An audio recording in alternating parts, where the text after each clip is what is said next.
Olá, eu sou Carolina Rezende, pró-reitora de extensão da PUC Minas, e hoje tenho a honra de receber o professor Carlos Braga. Muito obrigada, professor, pela sua presença conosco. Olha, o professor Carlos Braga é professor e coordenador do Centro de Referência de ESG da Fundação Dom Cabral.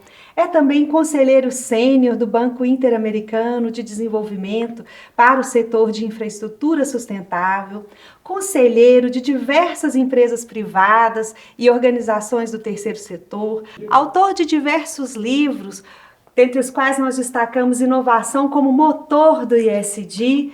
Somos muito gratos, professor. Muito obrigada pela sua presença, Obrigado. pela sua generosa contribuição aqui conosco. A honra é nossa. Professor Carlos, para a gente começar a nossa conversa, conte um pouquinho o que é o ISD, essa sigla inglesa, né, mas que tem muito a ver com a nossa realidade brasileira. Verdade. Também, não é? Olha, tem várias definições. A clássica é o ambiental, environmental, social governance, mas alguns falam que é sobre grana, é ESG. Já vi algumas empresas falarem, estou sem budget, mas brincadeiras à parte, o ISG vem de uma grande reunião que aconteceu ao redor de 2004, provocando essa agenda, trazendo as empresas e o mercado financeiro para essa agenda da sustentabilidade. A sustentabilidade é mais antiga, ela vem dos anos 80, aquela definição tão importante de que cada geração tem que deixar para a geração seguinte os recursos naturais, as condições para que ela possa desenvolver sua vida.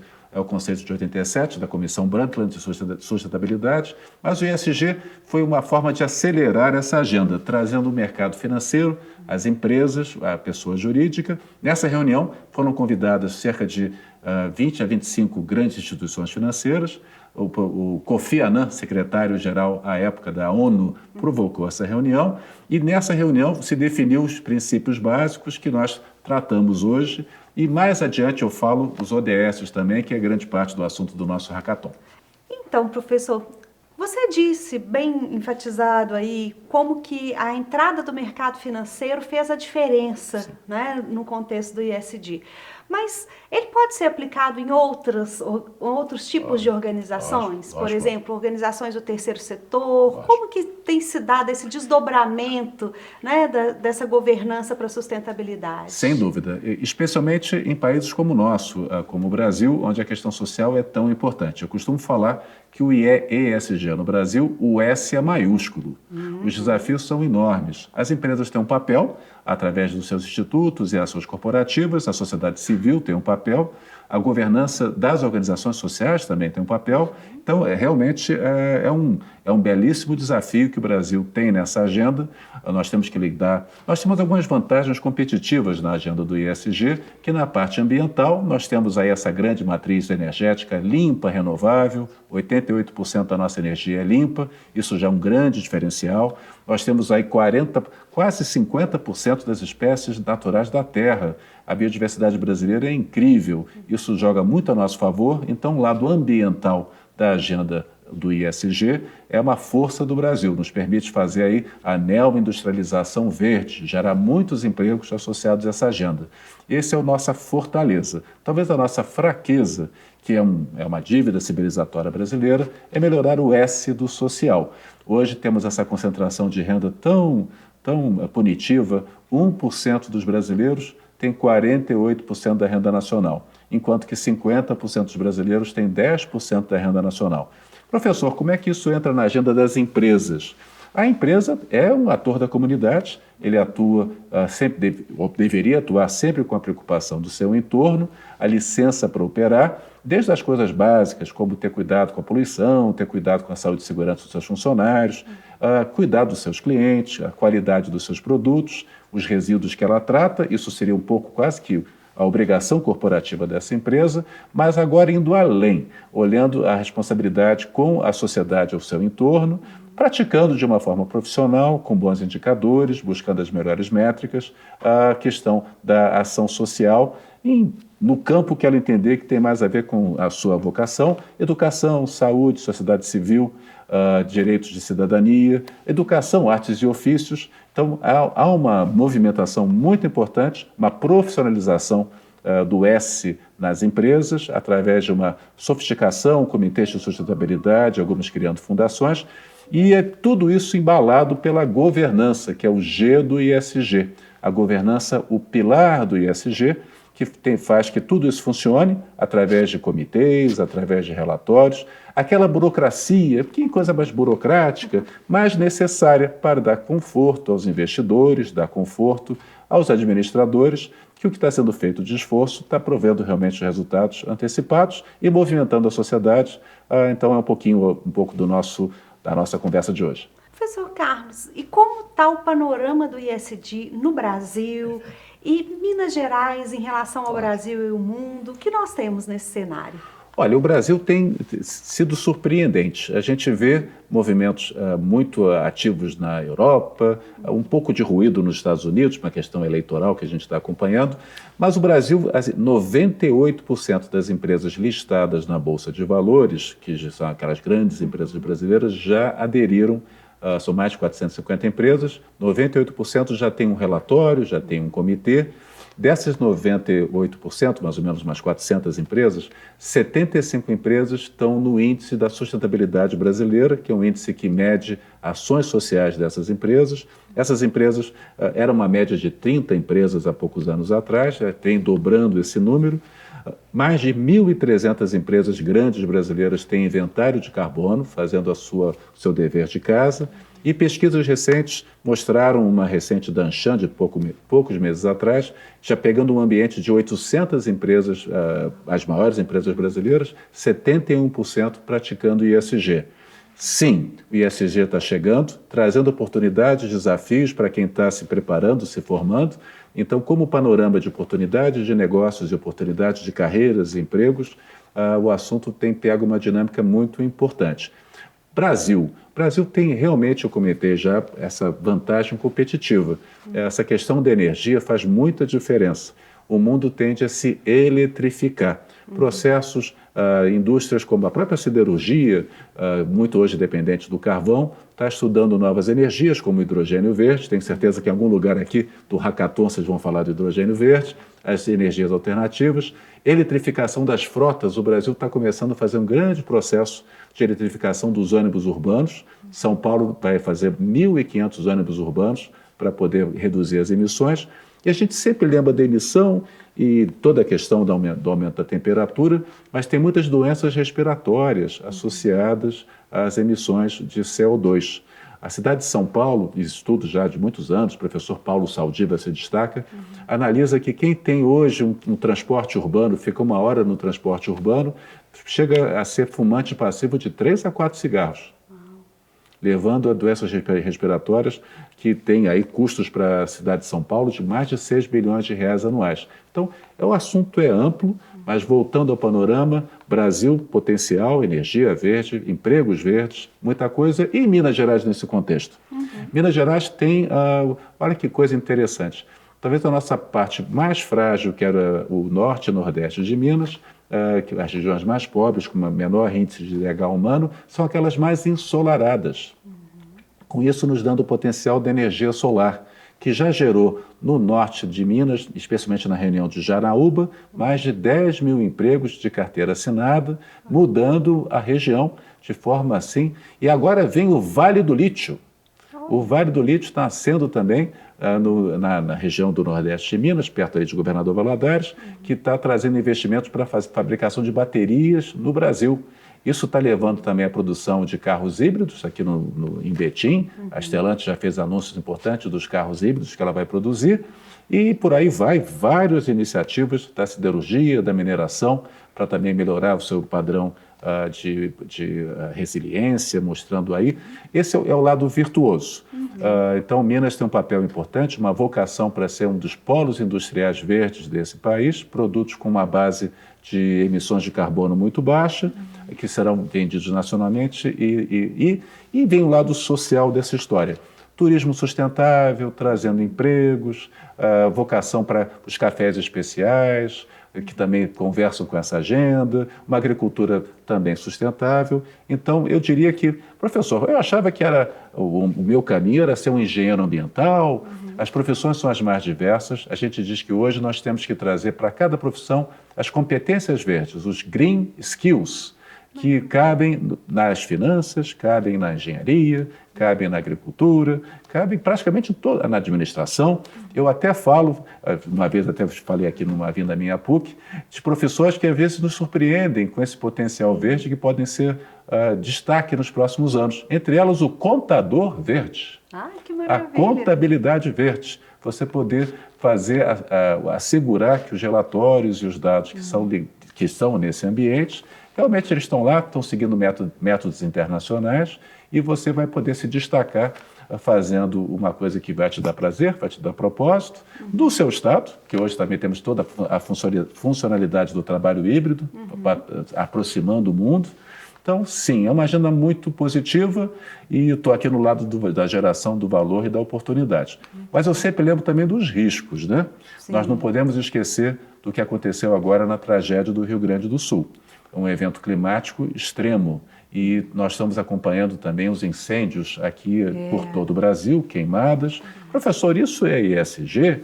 Isso passa pelo ESG?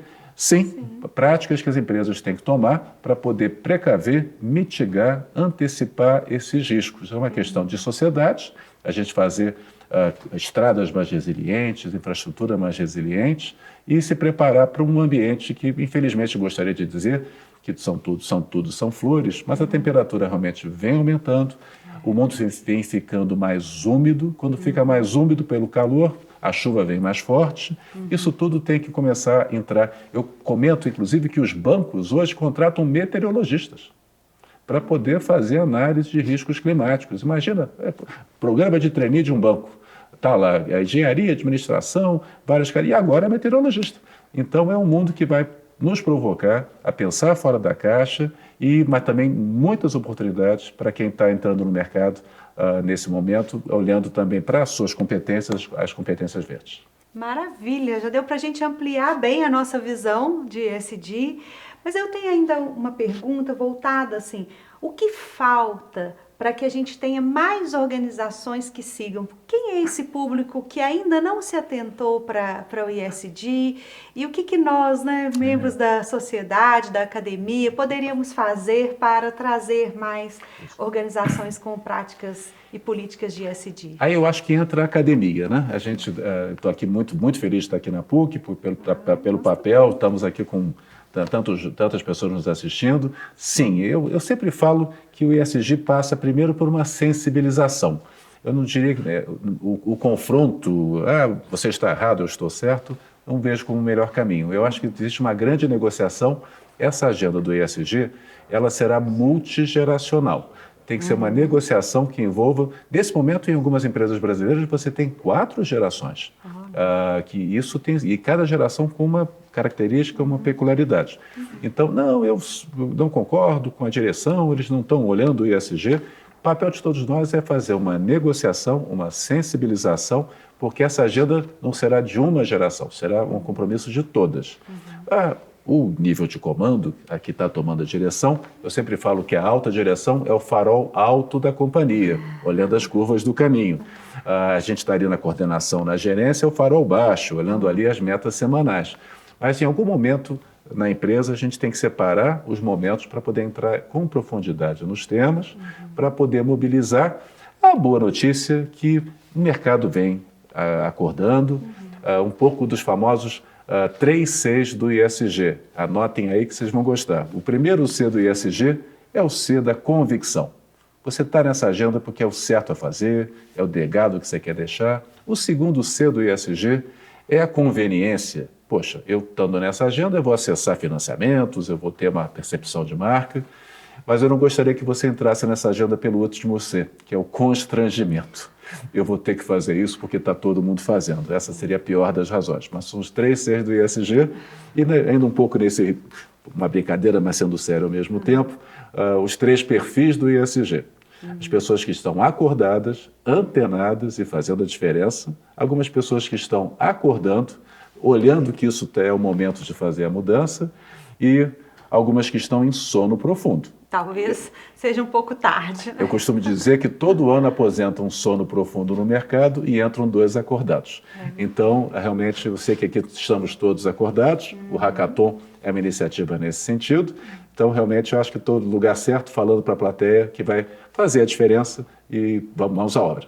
Bom, professor Carlos, e agora qual o recado para as nossas equipes? Né? Nós temos mais de 100 equipes inscritas, foi um sucesso já na primeira edição do nosso Hackathon PUC Minas ODS, né? O desafio ODS, esse desafio do desenvolvimento sustentável. Como que eu trago isso para o DNA de uma empresa que está nascendo, de uma solução altamente tecnológica, como de uma startup, né? Então, qual a dica? O que o senhor deixaria aí de dicas para quem quer ganhar o Hackathon? Vamos lá. Bom, o ODS já começa lá, está lá o bonito ODS, a gente vê os 17 objetivos, mas vocês sempre têm que lembrar que atrás de cada objetivo tem metas muito específicas. E por trás dos 17 objetivos são 160 metas. Cada um daqueles objetivos desdobram em metas. Então, eu diria que o segredo aqui, para quem está montando, uma dica para quem está montando uma estratégia, é trabalhar com bons indicadores. Nós estamos com uma ideia, essa ideia vai trazer uma mudança importante num processo industrial, mas quais serão os indicadores que vão comprovar que você vai poder propor para aquele negócio que ele, ao atingir redução de emissões, empregos gerados, toneladas de resíduo evitadas ou bem direcionadas. O CO2 sempre nos chama atenção, mas lembramos que tem muita coisa ligada à biodiversidade. Como é que a gente vai poder reduzir consumo de água, melhorar a reciclagem de produtos. Mas a ideia mãe, sempre com indicadores que você possa propor para a empresa, que com isso ela possa fazer um bom relatório de sustentabilidade, mostrando a evolução nos próximos anos. A trilha é inovadora, mas precisa ser baseada em evidências. Evidências, dados, incorporar no planejamento do seu negócio, um business plan com indicadores que sejam materiais, porque essa agenda fala muito com materialidade. Quais são os itens materiais que eu quero atingir, quais são os ODS que a minha proposta de valor vai trazer e como mensurá-los. Acho que seria um bom início de abordagem, mas sempre embalado por uma mensagem de propósito, que isso realmente vai fazer a diferença no médio e longo prazo e como é que isso vai trazer motivação para as equipes envolvidas, seja da sua equipe do Hackathon e dos clientes que você vai atingir.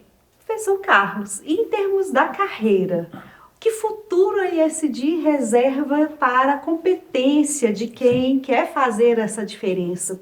Que hoje um aluno da graduação deveria se preocupar tanto em ter vivência de desenvolvimento sustentável, se preocupar tanto com os indicadores de ODS e até se ocupar de estar à frente da empresa do futuro, pensando desde já em ESG.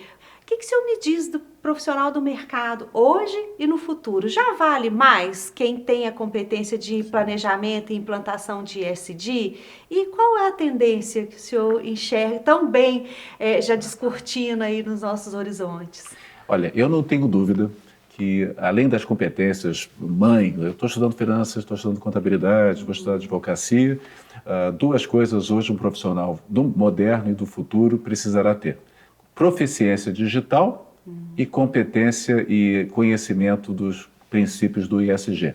Essas competências acho que são fundamentais, complementares a qualquer formação e vão se incorporando ao dia a dia das empresas. Eu sempre até faço uma comparação com a qualidade total, que foi uma coisa muito importante 20, 30 anos atrás, porque as empresas não tinham atingido aquele nível de qualidade e hoje passou a ser algo incorporado, quase não se fala mais disso. O ESG é uma coisa transversal na empresa, passa pelo recursos humanos, passa pelo jurídico, passa pelo compliance.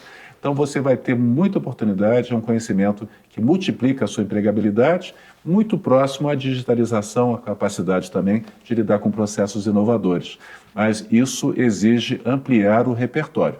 Eu acho que o grande assunto hoje, aquela especialização, eu sou muito bom na minha área de conhecimento, eu acho que isso cumpriu o seu papel. Hoje você precisa se preparar para não apenas novas respostas, mas para novas perguntas. E para isso, eu sempre falo, em algum lugar lá no meio do nosso tempo, maratonando, olhando as mídias sociais, separar um tempo para ver um bom documentário, ler um bom artigo, buscar aqui na própria PUC as melhores referências, porque o profissional que estiver melhor capacitado, certamente vai conseguir melhores entrevistas, vai conseguir se colocar melhor na empresa. Então, competências verdes e proficiência digital, essas são os must-have, que eu diria hoje, o que é necessário ter para uma carreira de sucesso. Muito obrigada. Eu vejo então que nós estamos num bom caminho, né? Essa trilha do Hackathon como uma metodologia ágil, mas ao mesmo tempo que envolve muito protagonismo do estudante, né? E também um trabalho em rede. E eu já aproveito aqui para, em nome da PUC Minas, agradecer a sua presença conosco. Foi uma contribuição muito significativa. Tenho certeza que essa audiência ela vai se multiplicando ao longo do tempo, porque certamente é um aprendizado aqui que vai fazer a diferença na vida de alguém, que vai indicar para outro. E as nossas equipes, eu acho que elas estão muito bem assessoradas, estão muito bem inspiradas com pessoas como você, que tão gentilmente designam o seu tempo, né, para tudo o que estava fazendo para vir aqui nos visitar. Muito obrigada. Muito bem. Eu agradeço o convite, espero que isso possa levar as equipes do Hackathon a ter novas ideias, novas abordagens, e tenho certeza que nesse ambiente pleno de propósito e com tanta motivação, grandes ideias virão, que irão para o mercado e fazer a diferença. Muito obrigado. Obrigada. Obrigado.